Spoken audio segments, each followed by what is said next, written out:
महापुरुषों का सानिध्य, गुरुजनों का सानिध्य, सच मानिए इससे बड़ा और सौभाग्य क्या होगा हम जैसे दिन। गोस्वामी जी ने एक जगह कहा है, जो बालक कहे तोतरी बाता, सुनहि मुदित मन पितु माता। हम तो महाराज जी के सामने बच्चे ही हैं, बालक है, लेकिन गोस्वामी जी कहते हैं जब बालक बोलता है तो माता पिता को बड़ी प्रसन्नता होती है। शब्दों में कोई स्पष्टता नहीं होती है, लेकिन माँ बाप बड़े प्रसन्न होते हैं। तो हमारे लिए इस महापुरुष माता पिता के तुल्य है, और जिनकी करुणा, जिनकी छत्र छाया, दया करुणा की छत्र छाया में हम सब जीवन जी रहे हैं, भगवान की कथा कर रहे हैं, सुन रहे हैं। सच में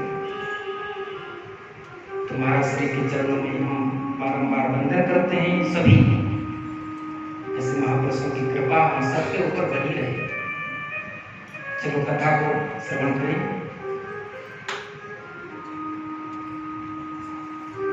गोस्वामी दम्भम महाराज श्री सूत जी ने कहा, ऋषियों अपने पिता को ज्ञान दिया, आत्मदेव को गोकर्ण जी।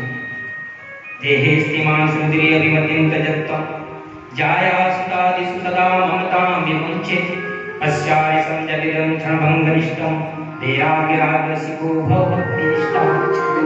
वैराग्य का आश्रय लीजिए, भगवान की भक्ति में निष्ठा रखिए, और इस संसार को असार समझिए।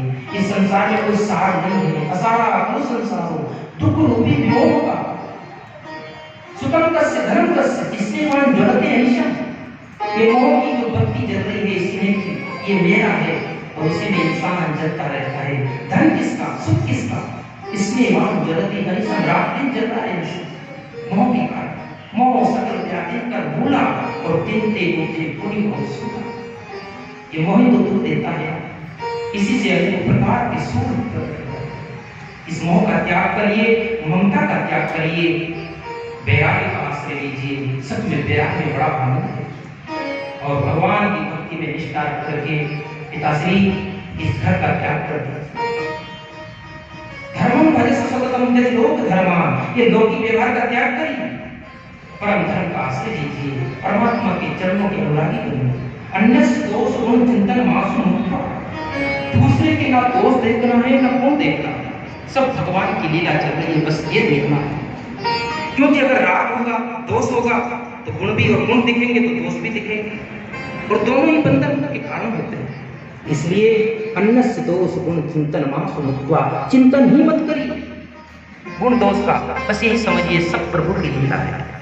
विधि प्रपंच गुण अवगुण साना, ये तो प्रपंच है जगत का, विधि का, इसमें तो चलता ही रहेगा। तो आपको निष्ठा रखिए परमात्मा के चरणों में, और भगवान का भजन करिए, संतों का संग करिए।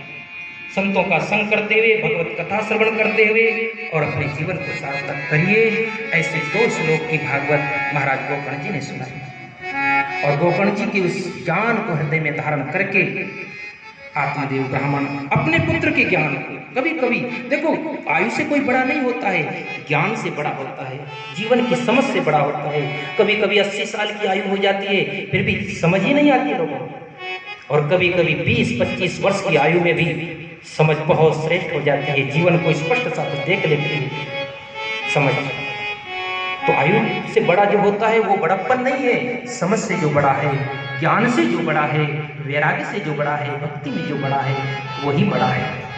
तो अपने पुत्र के उस उपदेश को हृदय में धारण करके पिता आत्मदेव निकल गए, जंगल में एकांत में गए, संतों का संग किया, भगवान का भजन किया, और दसम स्कंद का पाठ करते हुए भगवत धाम को प्राप्त हुए। इसके बाद गोकर्ण जी ने अपने घर का त्याग कर दिया, क्योंकि जहां दुर्गकारी जैसा दुष्ट निवास करता हो वहां रहना नहीं चाहिए। भनु बरुवास नरक का घाता, दुष्ट संग जन दे विधाता। भले नरक का वास मिल जाए, लेकिन हे विधाता दुष्टों का संग मत दे, क्योंकि दुष्ट तो क्षण क्षण में निर्मित कर देता है। तो गोकर्ण जी निकल गए। धुंधकारी ने 5 वेश्याओं को अपने घर में लाकर के रखा,